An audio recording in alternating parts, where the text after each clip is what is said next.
How are we doing, folks? You got William of the One here, Willie One Time, uh, back in the building here. I don't know if any of you people were with me last session, but I did a little work on a K4 Mike's Train House engine. I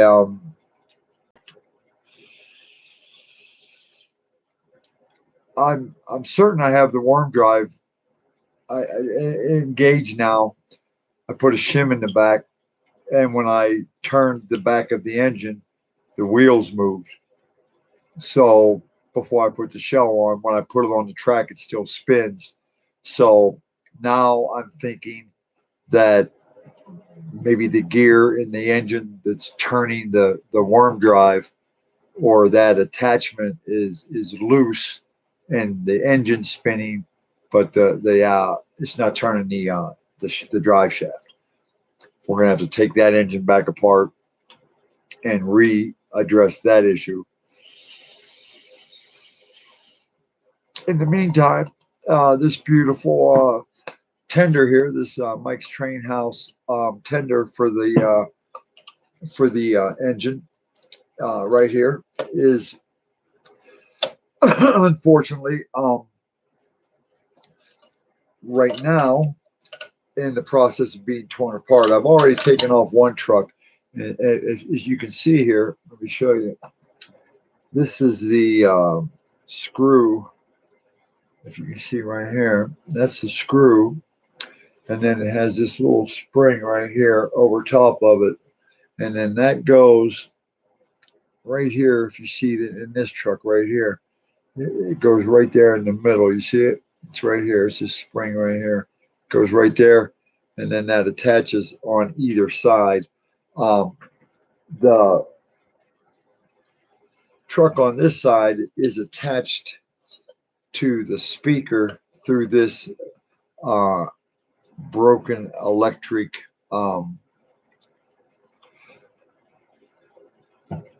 coupler here that doesn't look to me like it's functioning, but I'm not sure. What I'm going to do now is I'm going to take these four screws out here in the bottom of this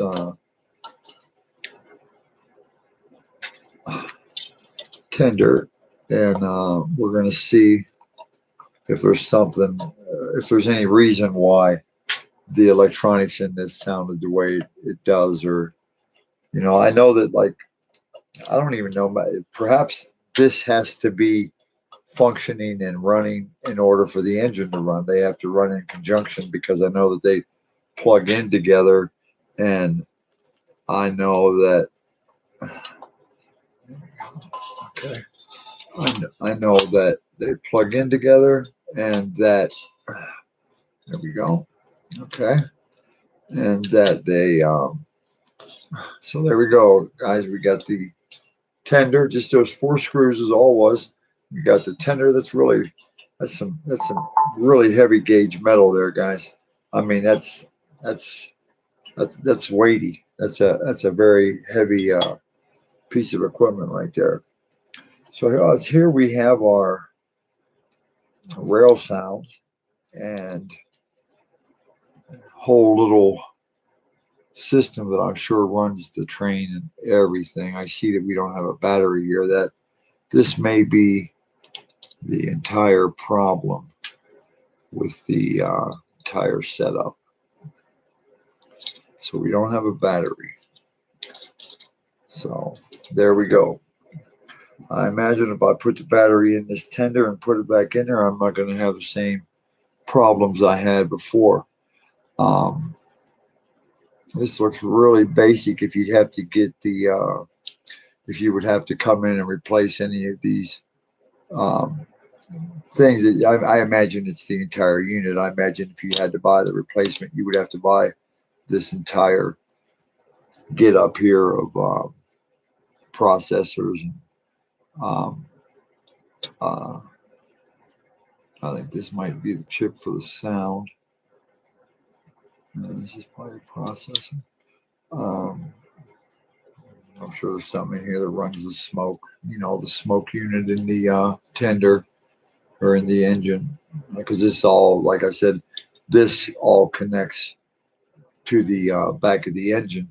And then all these electronics, I think, are going to be interchangeable and are going to, not interchangeable, but they're going to be. I'm thinking that this tender has to be plugged into that engine before I'm going to get anything to work here. So I need to get me a uh, what is that? A 9 volt battery. I don't think I have a 9 volt anywhere here in the house, a new one anywhere. So I'm going to have to get a 9 volt. Uh, I'm going to. Here's something you people can do if you haven't had a, if you guys are watching or if you've watched. Um, and if any of you guys know another train guy, he does train repairs. He calls himself Lionel for Less. If you guys know how I can get a message to him, because I like to pick his brain about the the K4 engine, the Mike's Train House engine. I'd like to maybe chat with him about how I can hook up the engine once I get the train disassembled and still run, you know, the engine maybe from a transformer or something to get power to it, um, so that I can see what's happening with the motor, where I'm getting the spinning noise and I'm not seeing anything happen. I mean, I may have to end up buying a new motor, but I'd much rather just get a good replacement motor like that and rebuild it than let the train go to waste. It's too nice of a piece of equipment to not spend the money to restore this thing and get it back running on a layout somewhere. Because I certainly, once I get my my layout put together, I would love to have this engine maybe pulling you know 7 or 8 uh, really nice aluminum 60-inch Pennsylvania Railroad coaches, the tusk, you know, the dark the dark ones with the, you know, the gold lettering. You know, I had a really nice set. I had a set of Williams. I had a set of Williams alcohols, AB shark noses, and then I had I had the powered unit, the dummy unit, and I had the powered middle unit, and then I had um, 4 Mike's Train House that were aluminum and painted, and then I had 3 Williams um, that you couldn't really tell the difference, you know. And I had uh, the rubber deals that went between them, you know. I mean, it was beautiful. Lost those in a storage locker when I couldn't get to it, and it was decided that it was not worth it to pay for the storage locker, which housed probably, oh, I don't know, I bet $50,000 worth of my stuff, and 20,000 of that in model trains. Oh, I had beautiful engines. I had a one of the I had a Williams. um, uh, uh, I think it's, what is it, the J class? They look like the bullet train. I had a beautiful Williams J class um, uh, in brass that had the big, you know, like the big long Pennsylvania tender. It was a monster. It was a the engine was that long. It was a beautiful engine. I had that engine. I had, oh man, I had the 671. I had a 671 that was beautiful. I mean, that thing ran gorgeous. I had the whole setup on it. Um, I had a couple of others. I think I had another. Um, I had a Lionel. Uh, the G1 or whatever. I had one of those. I had Dash 9 diesel uh, pulled some Husky double stacks. I had uh, 6 matching Pennsylvania Railroad Husky double stacks that were gorgeous. They were the Mike's Train House Pennsylvania Railroad. Uh, I had a nice collection. I mean, I had a lot of.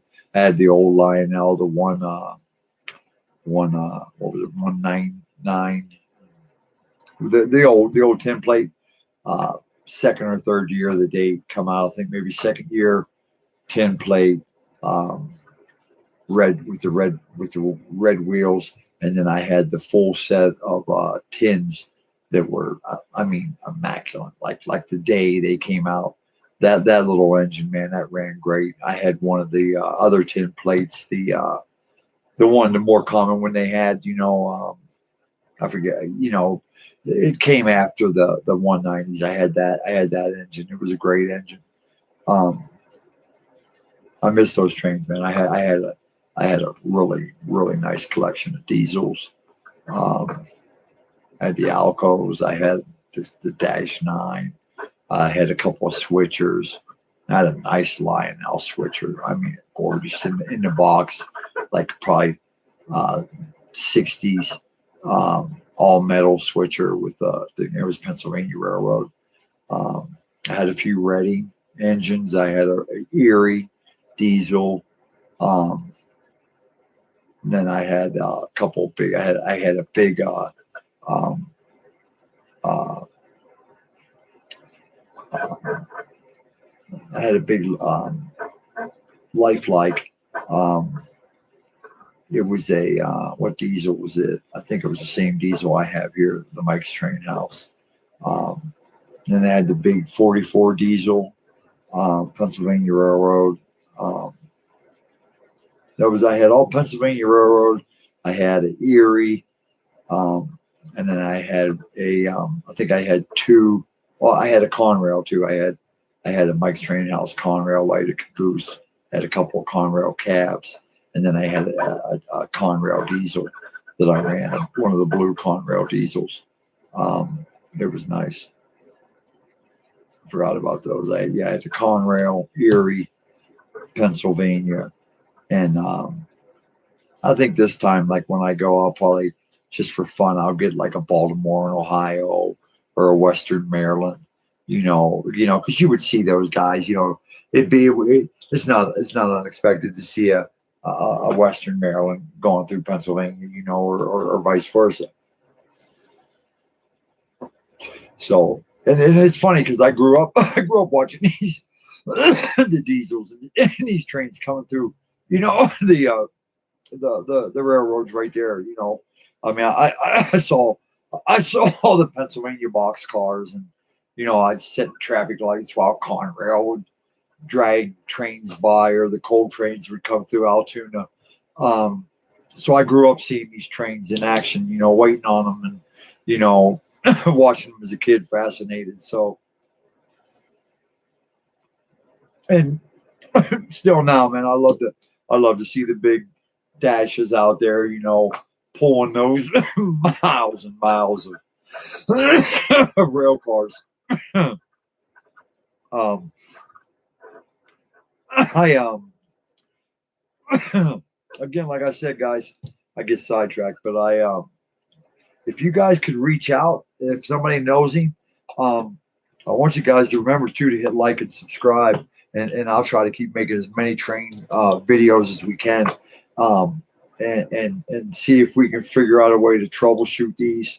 Um, if there's something wrong, if we know that there's something wrong, I can probably take this in. I have friends who own an electronics shop, and they're really good. So I think they could probably even test this if something was wrong, and tell me what individual piece it was. Um, you know, because these processors can be replaced. You know, any of that stuff can be replaced. You know, like if you're talented enough to do it, if you're into electronics and you can work on boards. A few guys can. I know my friends who own their business, they can. Um, I've never seen him not be able to fix a piece of electronics. So I told him, I said, "Do you guys think you can fix a train?" I was actually talking to him the other day, and they're like, "I don't see why not. It's electronics, you know." They said, "You know, you have to bring some track and a transformer," but they were willing to look at it with me. I'd like to pick Lionel for Les's brain. So if any of you guys out there that are watching, um, leave a message or something or whatever, and let Lionel for Les know that I'm trying to get in touch with him. I'd like to talk to him about the problem I'm having with um, my K4 engine and see if maybe he has any ideas or any advice he can give me on how to fix it. I'm gonna get this put back together, guys. It was really simple. It's not. It's this doesn't require a lot. This is not an advanced a process here. I mean, it's four screws, guys. I mean, you got the shell that comes on right here. Okay, and then you just real lightly like that, put him back in place. Make sure you get making sure you know that you get your wire um, back into the little slot that they provided for you right there, so that everything will go back in place the way it's supposed to. And then you just pop your four screws back in there, and I'll show you how to put the trucks back on so you guys can see how the I'll throw the trucks on real quick. I want you guys to hit like and subscribe. Like I said, man, I want to. I love these trains. I like taking them apart and seeing how they're made and what makes them work. I'm kind of think that's really neat. You know that they're still making stuff that is going to be around. You know that is not like something that you get. You know, this is something you can pass down. This is something that's going to be around after you're gone. You know that someone else in your family might get to enjoy, or if nothing else, profit from. You know, because I mean, these things don't. Uh, they lose a little value, but then they only so much. I mean, they're very collectible, and people who do love them really tend to really love them and enjoy them and get really involved in them. It's a piece of history that was kind of a romantic era, and I for one am not quite ready to let it go yet. I think it's neat. I love the little. I'm amazed at the stuff guys do on layouts, and the ideas and the things they come up with, and the amount of detail that they've managed to put into these layouts. Also, yeah, when you go from to put the truck on, they've decided that they want to go with a straight screwdriver. So just so they keep us changing tools, they didn't want to make all didn't want to make them all have a Phillips head. So when you go to put the truck on for Mike's Train House